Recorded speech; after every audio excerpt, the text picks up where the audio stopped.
அனைவருக்கும் வணக்கம். இந்த வீடியோ நான் உங்கள் கூட ஏன் ஷேர் பண்ணுறேன் அப்படின்னா, அரசு பள்ளிகள் தனியார் பள்ளிகளுக்கு இணையாக இயங்குகின்றன. அது மட்டும் இல்லாமல் அவங்களுக்கு இணையாக ரிசல்ட்டும் கொடுக்குறாங்க அப்படிங்கிறதுக்கு எங்கள் ஸ்கூல் ஒரு உதாரணம். எங்கள் ஸ்கூல் பார்த்திங்க அப்படின்னா அரசு பெண்கள் மேல்நிலைப்பள்ளி திருச்செங்கோடு. இன்றைக்கி 10th ரிசல்ட் வந்திருக்கு. எங்கள் ஸ்கூலோட ஃபஸ்ட் மார்க் 496 மதிப்பெண்கள்.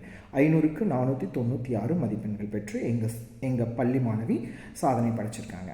அது மட்டும் இல்லாமல் 87க்கு மேற்பட்ட மாணவர்கள் 400க்கு மேலே மதிப்பெண்கள் பெற்றிருக்காங்க. நான் உங்கள்கிட்ட என்ன சொல்கிறேன் அப்படின்னா, நான் ரெக்வஸ்ட்டாக என்ன சொல்கிறேன் அப்படின்னா, உங்களுடைய குழந்தைகள், உறவினர்களோட குழந்தைகள் யாராக இருந்தாலும் அவங்கக்கிட்ட சொல்லுங்கள்.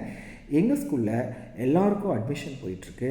எங்கள் ஸ்கூலில் நீங்கள் உங்கள் குழந்தைங்களை தைரியமாக ஒரு நம்பிக்கையோடு கொண்டு வந்து சேர்க்கலாம். உங்கள் குழந்தைகளும் ஒரு நாள் இந்த மாதிரி ஒரு சாதனை படைக்க நிறைய வாய்ப்புகள் இருக்குது.